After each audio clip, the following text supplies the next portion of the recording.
Hello, everybody. This is Everton de Oliveira from the Groundwater Project, and it's an honor to bring to you our new book, Structural Geology Applied to Fracture Aquifer Characterization.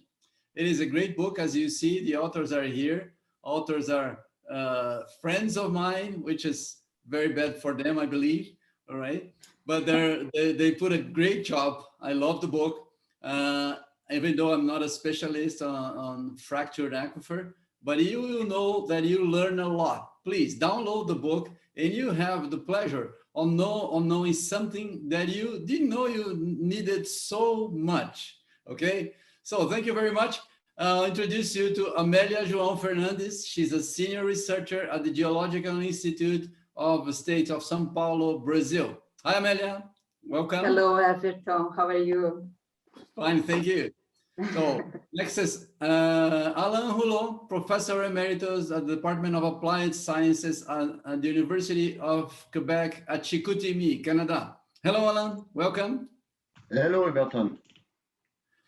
And last but not least, Eurípedes do Amaral Vargas Jr., my old friend, Associate Professor at the Catholic University of Rio de Janeiro, Brazil. Welcome, Vargas. Well, thank you. Good morning.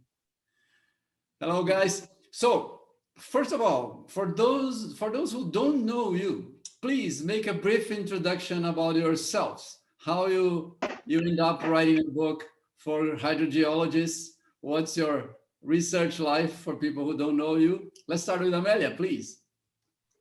Well, I'm a geologist and I took my degree at the University of São Paulo. And right after that, I started my master thesis. And it was about ductile deformation of metamorphic rocks. So I studied defoliation and faults and things like that.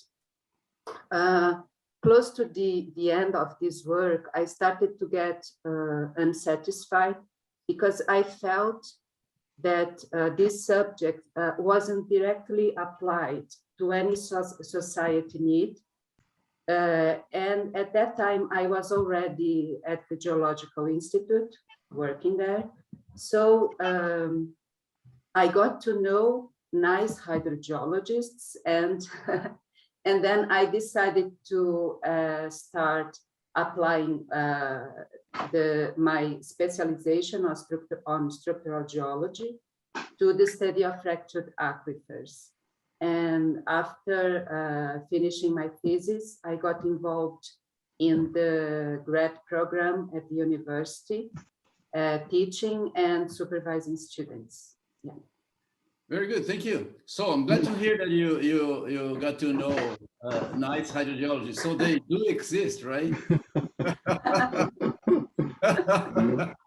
Yes. So Alain, please, next. Yeah, thank you. Actually, my background is very similar to Amélia's background. As I am formed as a geological engineer, but my master thesis was in structural geology, pure structural geology. So I was motivated by understanding how the rock units under our feet have been affected by, have been deformed, have been folded by various tectonic regimes. This was my fundamental motivation at that time.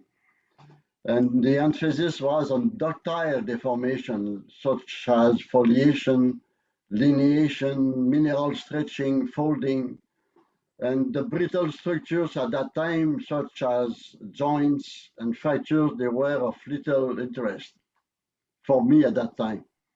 This was at Laval University in Quebec City.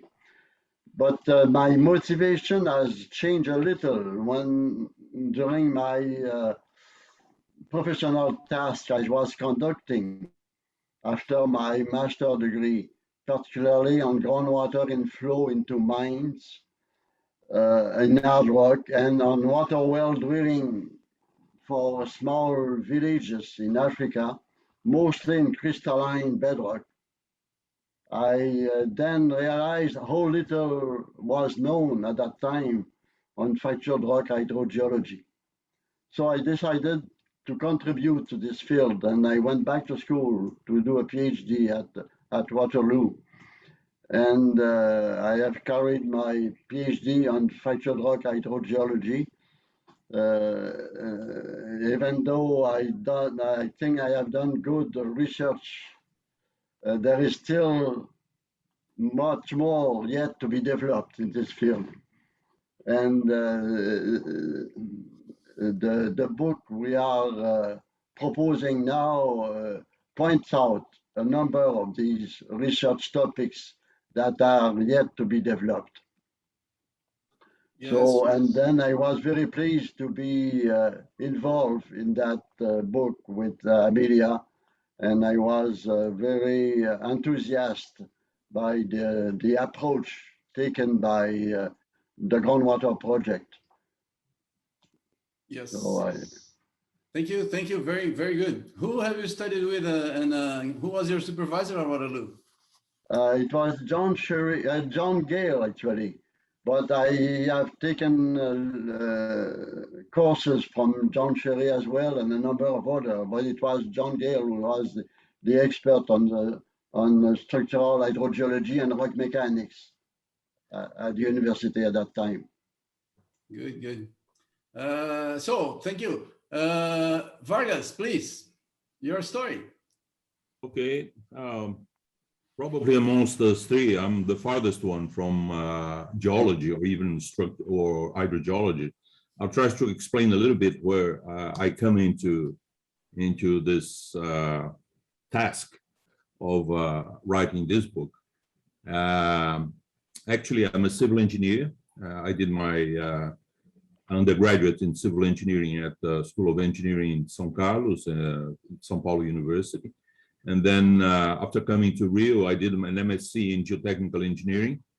And then I was invited to join the civil engineering department at Catholic University here in Rio.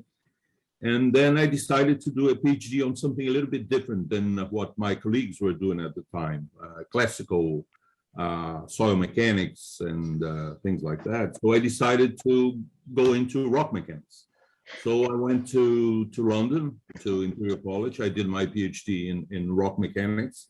And the subject of my PhD thesis there was numerical modeling of fluid mechanical coupling problems in a fractured media. This is where fractures come into play. So after coming back to Rio, to Brazil, I worked on this in this field, especially related to geomechanical problems. But I never lost touch with geology. This is a subject which I like very much.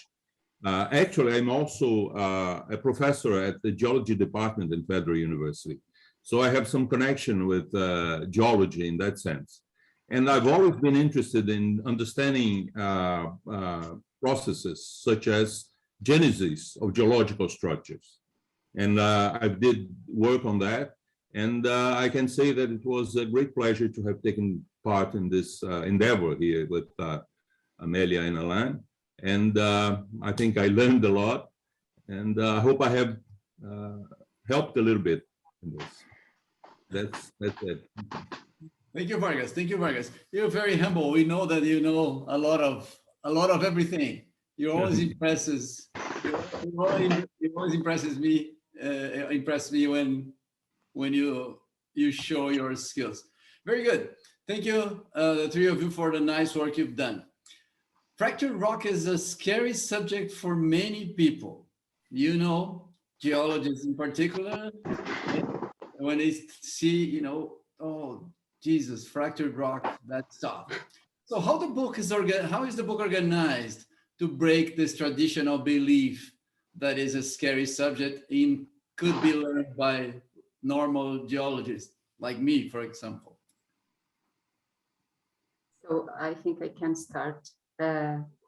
Well, I think this is scary because hydrogeologists don't usually have a training in structural geology. And so we organize the book so that people will notice that fractures are not chaotic, So they are organized, and this organization arises from stress magnitude and orientation, and also how stresses change along time. So we believe once the geologists in charge of studying fractured aquifers learn how to recognize the organization of fractures, they will relax a bit about this type of rock. And so, of course, even knowing about the causes of fracture organization and even being able of building realistic conceptual models, there will still be big challenges, because when you build a conceptual model and you go to a site, you still don't know where fractures really are and how is the geometry of fractures at this specific site. So we still have that challenge. But once you build the conceptual model based on detailed structural data, then you'll be able to deal with these challenges in a better way. Very good. Yeah, I loved your sentence there. Fractures are not chaotic. That's perfect. That fits the book so perfectly. Thank you. Alain, what can you say about that? Because you've been doing that for so long, and the ideas are clearly stated in the book. Please. Yeah. But I think that structural geology is not, structural geologists are not familiar with hydrogeology and groundwater, and the other way around. Groundwater geologists are not familiar with structural geology in general. So we think that Amélia and myself and with Vargas, we think that we should emphasize the links between the two disciplines that are structural geology and hydrogeology, and hopefully this book will motivate these two types of people to work together. For a number of structural geologists or experts in rock mechanics, for instance, may find opportunities to participate in projects on groundwater issues, even if they are not basically groundwater specialists. I think that they can contribute to this and collaborate with hydrogeologists. I think that a motivation for this book was to bring together these 2 or 3 types of discipline: rock mechanics, structural geology, and hydrogeologists to work together. And I think that this is, we have tried this, and I think we did a good work, I think. I do too. I agree with you. Vargas, you're being the engineer here, but I know you've been close to geology for so long. Is this book, you've seen the organization, is this more towards geologists or engineers or both? What do you think? I would say both. I cannot turn my camera around here where I am, but although I am an engineer, I don't know how many books in structural geology. I've always been interested in that. And, the traditional structural geology books, at least the ones I have, they don't deal with brittle fracture. And this is what is important in hydrogeology of fractured rocks. There are recent books, I'm not going to say all of them, but there are some recent ones which they have started dealing with that. And this is exactly the topic that was tried to do in this particular book. That's good. Yeah, it is true. We'll get back to this topic when we were talking a little bit about the illustrations that you have.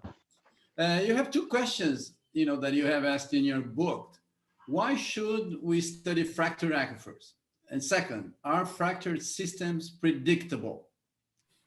Can you answer these questions? Because they're in the book. Can you tell that to people that are willing to read the book? Who wants to take it first? Yeah, Go on. You spoke first. No, but I was suggesting that Amélia starts with. Okay, then go on. Okay.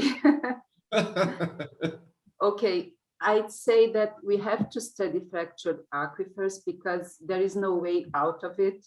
So vast areas in the world rely on fractured aquifers for water supply. For example, in Brazil, the northeastern area of Brazil, where the climate is drier and where a big portion of it is composed of crystalline rocks, people there have to rely on wells for water supply. For example, in the metropolitan region of São Paulo,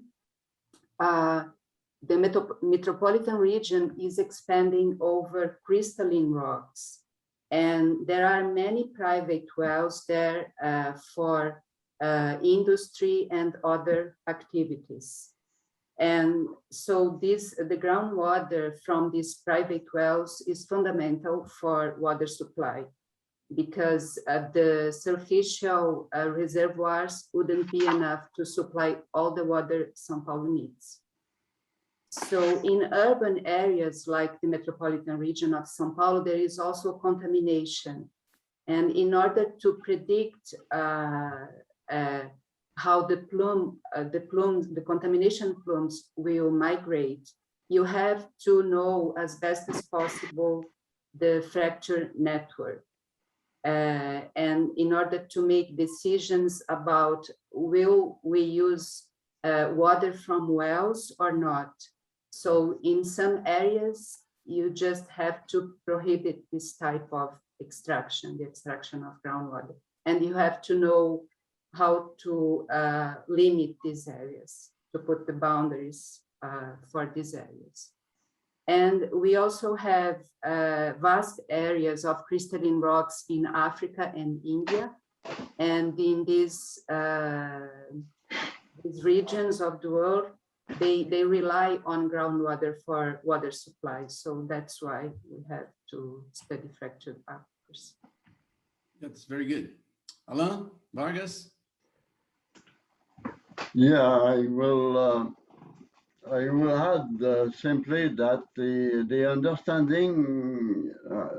understanding how fractures are formed and are affected by stress fields provide us better insight on how much water can flow through these fracture systems. So because this understanding how the fractures are formed and are affected by stress provides important insight on the hydrogeological properties of fractures. A rock body is deformed by tectonic stress, and fractures are generated in the brittle regime of the bedrock deformation. And they are often affected by subsequent, once a fracture system is generated, it is often affected by subsequent stress fields. So very often a fracture is affected by some shearing along a fracture plane. And this seems to be complicated, but this provides very important this change the hydrogeological properties of individual fractures. A very small amount of shearing, of shear displacements along a fracture planes generally increase the hydraulic properties or the transmissivity of the fracture very much than we were expecting, let's say, a few decades ago. So during the last 2 or 3 decades, we have seen much laboratory work on fracture plane, illustrating how the transmissivity or the flow of water increases with a very small amount of shearing along a fracture plane. So this tells us that we should pay attention in the field on how to measure an indication of shear displacement and this provides some insight, valuable insight on the hydrological properties of individual fractures. So I think that the in situ stress as well, data on in situ stress are very scarce in general, but they should become more used. Even in hydrogeological studies, they use it to know what are the probability of seismic events in underground excavation, for instance. But we know now that this is useful data also for affecting hydrogeological properties of individual fractures. And I think that these are the main, one of the important motivations for me to contribute to this piece of work. This is an important piece of work that was managed by Amélia and contribute with this, my co-authors on this book. Very good. Vargas, you've been working with this for so long because you specialize in rock mechanics back then. So how do you see that today in this book brought to hydrogeology? Well, I'm going to add one or two things in relation to what Alain has just said. I think Amélia has answered very thoroughly the first part of your question, the question. Are fractured systems predictable? I think the book, that probably is one of the aims of this book, was to show that, yeah, they can be predictable. Yeah, with all the knowledge that was included in relation to the effect of stresses, as Alain pointed out, and how they affect fracture opening. This is a very important aspect related to prediction of how fractured systems will behave in relation to hydrogeology. So I think summing up all what was achieved in this book, I think the answer is yes, they can be predictable. Very good, very good. And the book shows that quite nicely, I believe. I have a question that you've been mentioning, so the occasional viewer can learn. It's a basic question. You're mentioning brittle system. What is brittle? For those who don't know, the hydrogeologists are just arriving, and also, what's the difference? What are faults, fractures, and joints? Are they different? How are they formed in the brittle system? Could you clarify for the non-initiated people? Yeah, you asking me? Okay. Oh. Sure. I was asking everybody, but that's you picked it. Okay. Fine. Welcome. Well, I can try to answer that and then ask Alain and Amélia to add up on this. Well, things is starting with the first thing that you mentioned is what is brittle. Brittle is opposed to ductile. You know, as I said, you know, the standard rock structural books, they deal mostly with ductile deformation, the ones related to the formation of folds, large deformations. So you have, this is a sign of some sort of a failure of the rock mass. But there are other types of failure which involve this brittle regime, which deals with the formation of structures such as faults, joints, fractures. So this is what brittle is all about. Brittle is related to the formation of this type of structures. And the other part of the question is, how are they formed? Well, one of the things that I should comment here is that there is no universal consensus on the meaning of all these terms. what is a fracture, what is the joint. Sometimes they are all mixed up. But we understand that a joint is a structure, an opening in the rock mass, which is formed in the extension, mainly due to tensile stresses, which has happened along the geological history of the rock mass. So this is how we understand what a joint is. So there are no offsets in relation to the both surfaces of the structure. Whereas in faults, they are mainly caused by shear, and you can find sometimes a very large offset between the two surfaces. So they are formed in a different stress state, and this is very important in relation of engineering problems, and in relation to the hydrogeological behavior of these the joint systems or the fracture systems. So fracture, this is perhaps one thing which is important to say. Fracture is the general term which involves everything: faults, joints. So the main difference, it would be in a fault and in a joint. But sometimes people refer to, in the literature, refer to shear joints.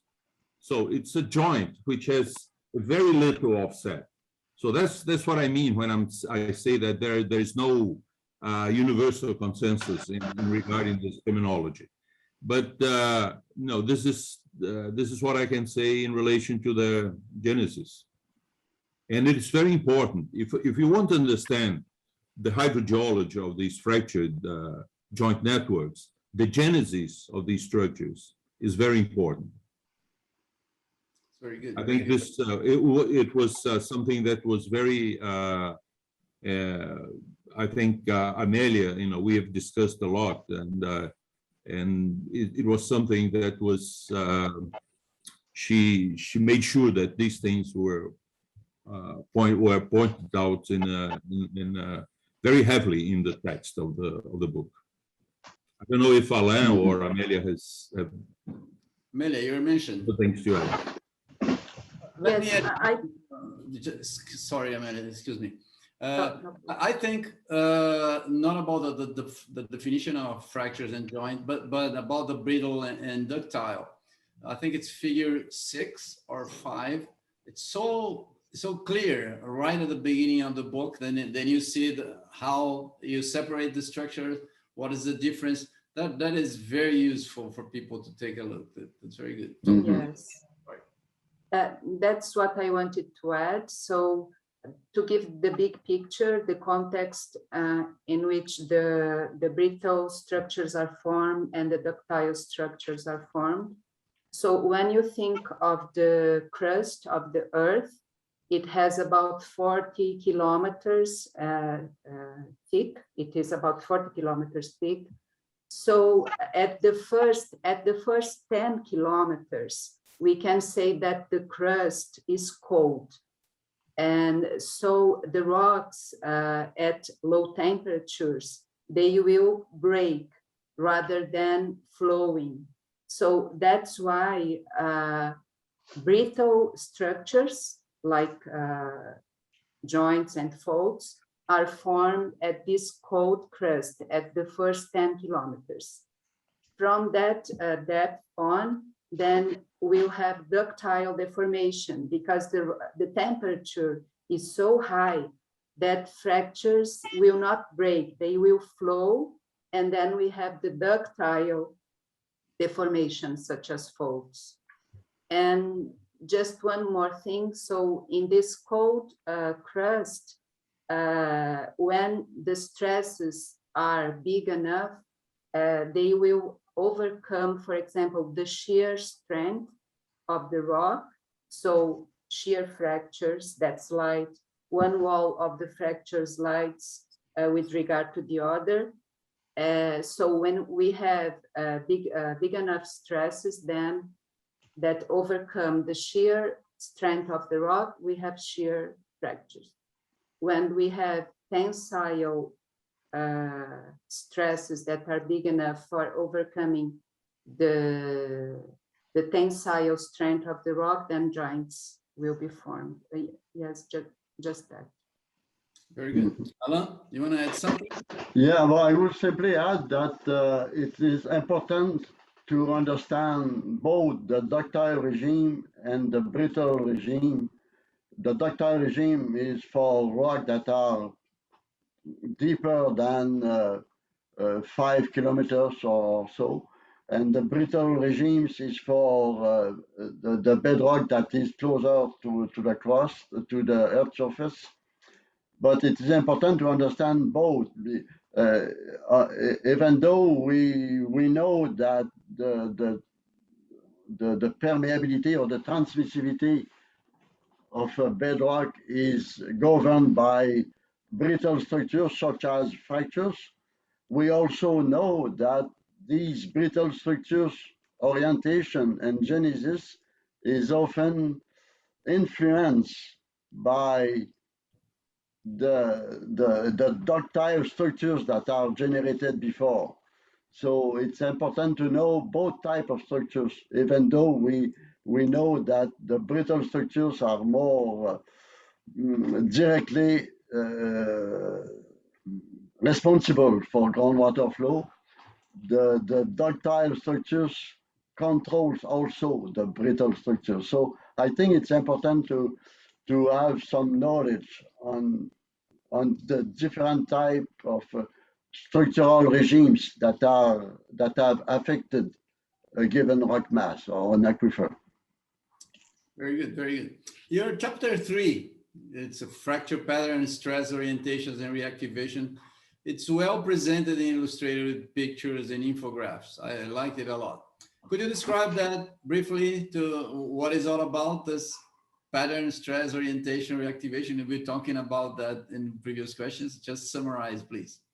Amélia, you're the boss here. Thank you. Okay, I accept the job. So in my family, I'm the person who chooses to go on vacations, usually. And I always choose to go to natural parks. So many of the pictures of chapter 3 were taken on those parks, and that's why they are so beautiful. So I strongly recommend that if a person wants to get a nice and enjoyable training on fracture survey, go to a natural park. So going back to the book, we wanted to show that fractures can be neatly organized. And this organization is in response to 3 basic tectonic regimes, which are extensional, compressive, and strike slip.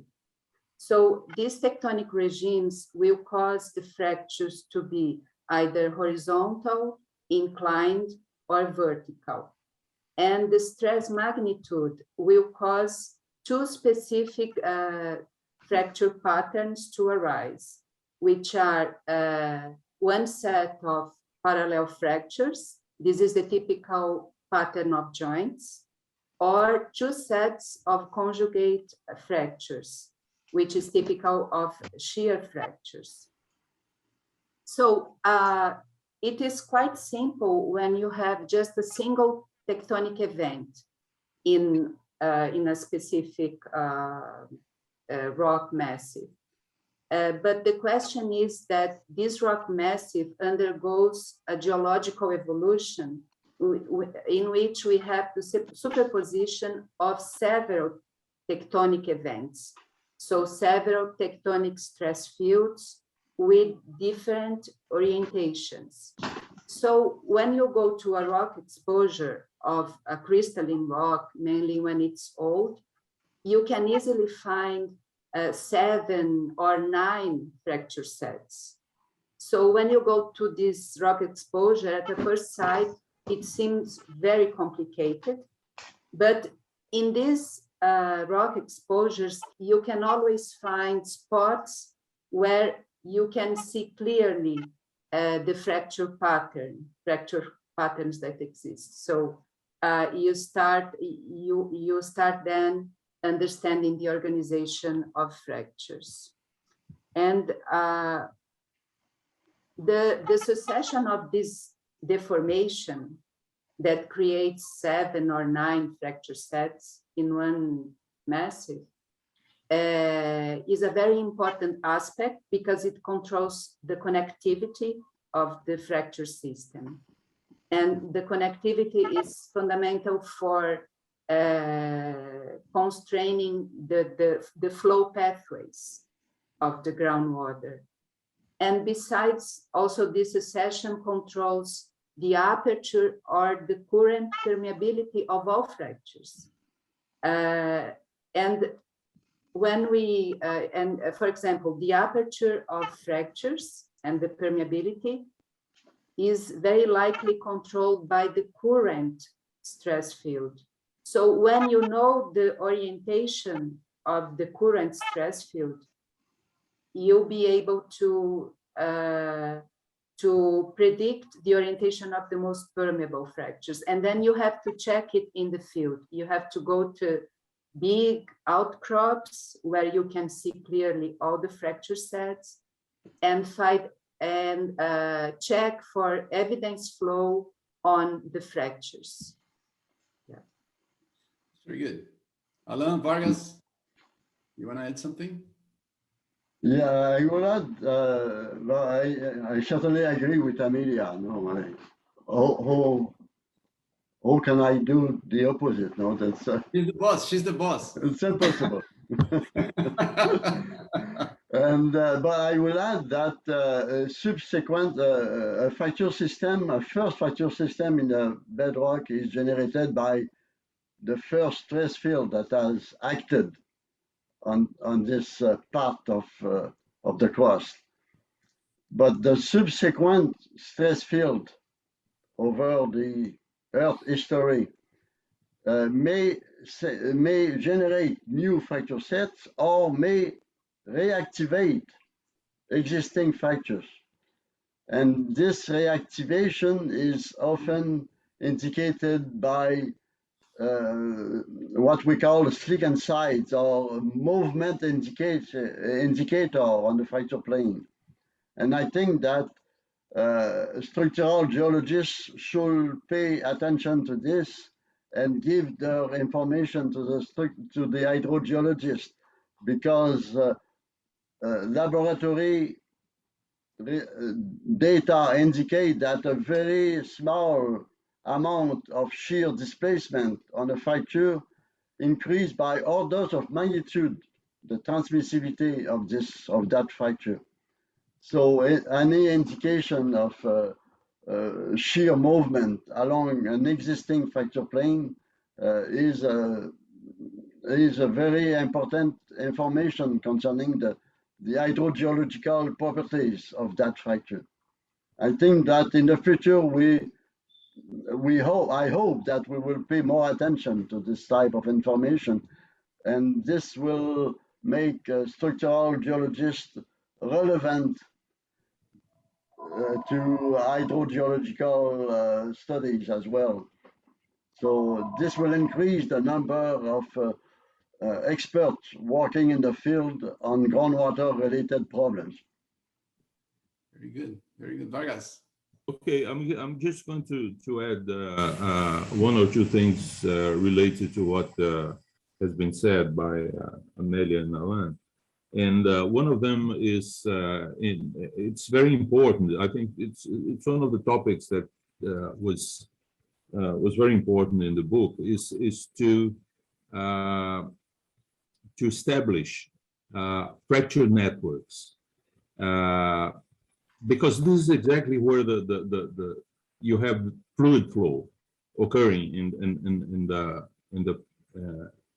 the rock mass. And one of the aspects related to these networks is connectivity. And Amélia has just mentioned that. We haven't discussed here very much, but connectivity between these joint sets formed by different tectonic events is a very important aspect which has been paid attention to. And the other one is another thing which we haven't discussed here, which is fracture extension or better, fracture propagation related to the propagation of already existing fractures due to subsequent tectonic events. So all of these things will paint the picture of a fracture network. And I think this is what Amélia has tried to point out in her remarks. Mm-hmm. Yeah, I fully agree with you, Vargas. Okay. Yes. It's very, very, very nice. So guys, you presented several geological settings for different types of fractures. Well, should I need to look for a place to drill a well? After all, we're talking to hydrogeologists here, right? And that's what they was, okay, I have a nice book, but I want to drill a well. What would be the minimum rules they should look for to have a first approach and a good initial guess before, of course, hiring one of you to tell them where to drill the well or how to see the fractures? Okay. I can start. Yes, yes. Yeah, go ahead, Amélia.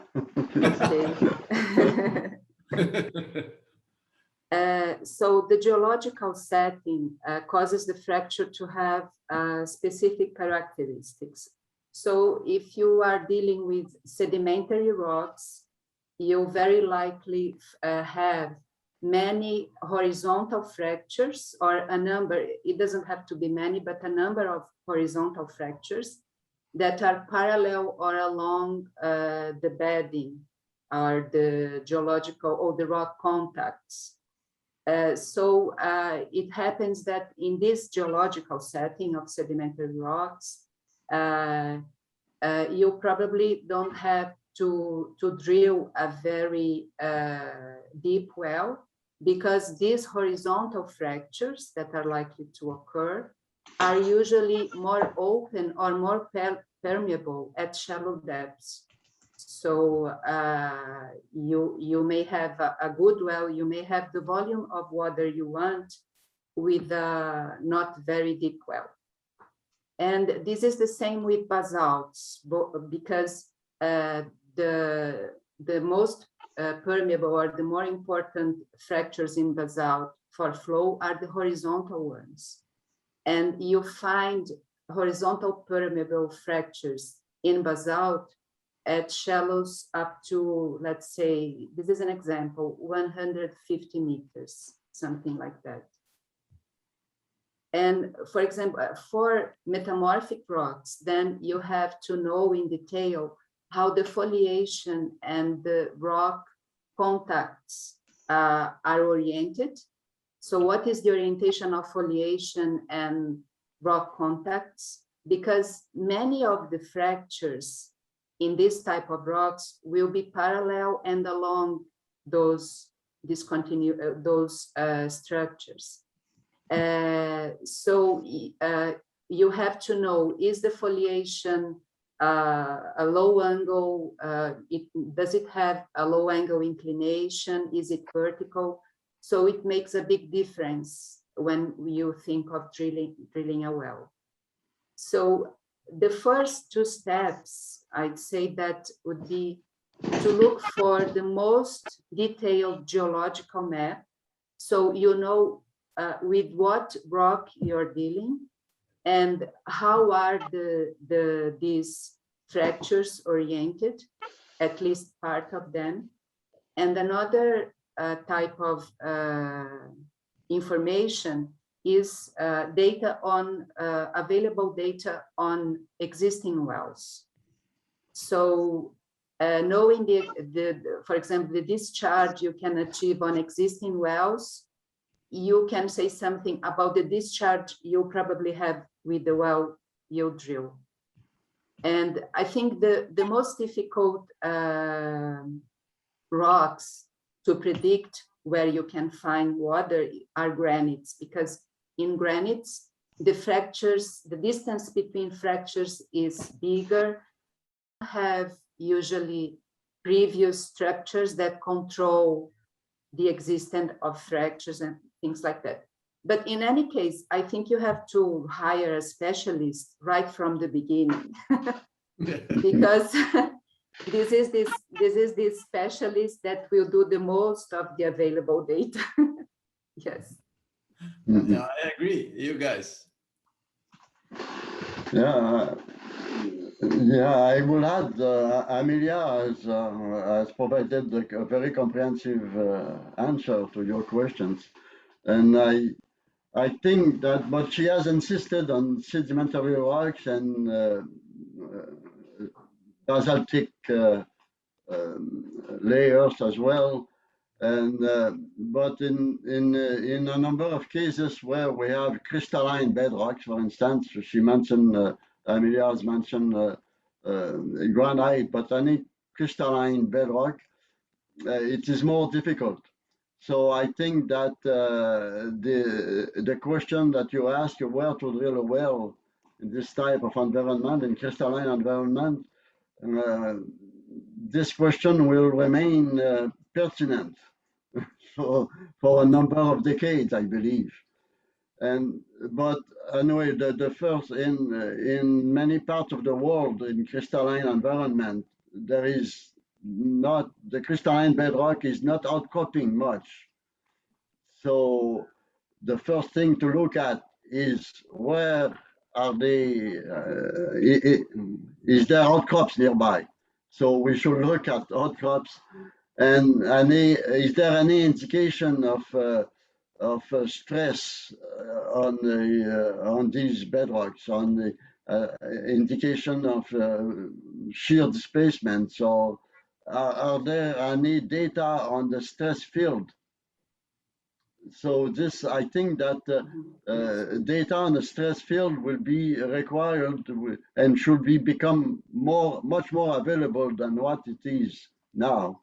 I think that we should pay more attention to what are the actual stress field, and this will help us to make a more accurate, more informative information from our fracture data that we make, that we publish. You know, if we can understand the stress field in a given area, I think that, and this textbook, I think, provides the state of the art at the moment, and hoping that the state of the art will improve in the future. Sure will. Vargas. Well, this is a very quick question for a civil engineer to answer, really. I think, you know, I think... maybe, yes.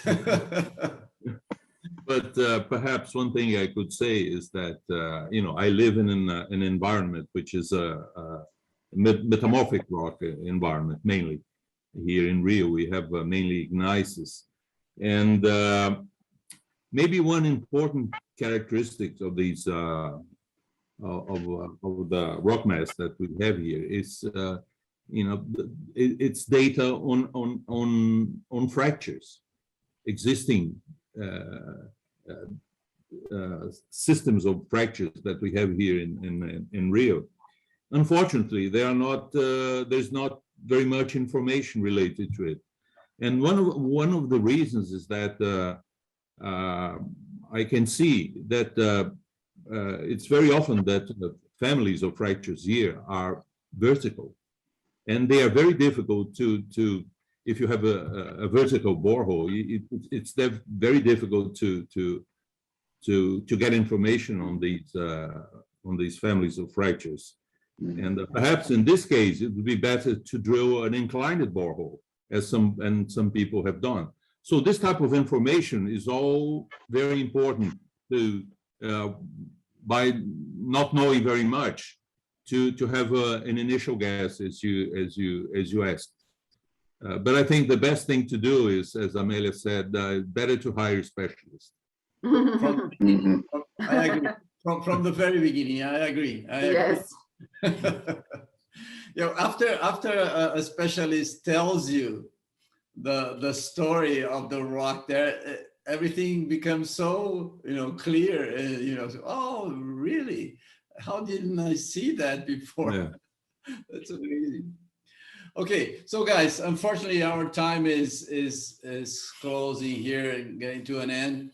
I'll ask you to put a final remark, please. How would you recommend this book to a hydrogeologist? Why you would do that? Please put a final sentence, starting with Amélia again. Okay, so this is really important to conduct a thorough structural surveys, because then you can build realistic conceptual models.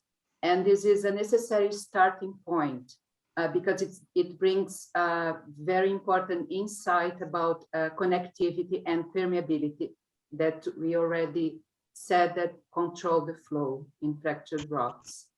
So there is still significant challenges to overcome. For example, where are the fractures in a specific site that you have to study?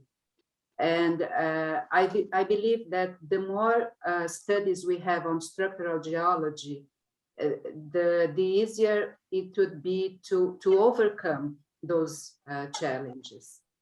And I'd say to students that want to get a training in structural surveys, fracture surveys specifically, that go to natural parks, because the outcrops are numerous, are big, fresh and beautiful, and then you have a nice and productive and enjoyable task to do, and you build sound knowledge with that. Very good. Thank you very much, Amélia. Alain, please. I think that I think this is the first time we have a textbook that makes so close links between structural geologists and hydrogeologists, and I was very pleased to participate in it with Amélia. And but I will talk about another topic, which is the language of this book. This is an English book, and English is not the first language to any of the three co-authors. So on my side, I will be very happy to collaborate on a project to develop a French version. I cannot work on a Portuguese version, but I can participate in a French version of it if anybody express some interest in working on it. We'll talk about that. Vargas, please. Well, just to finish up, I have to say again that it was a real pleasure to have taken part in this work with Amélia and Alain.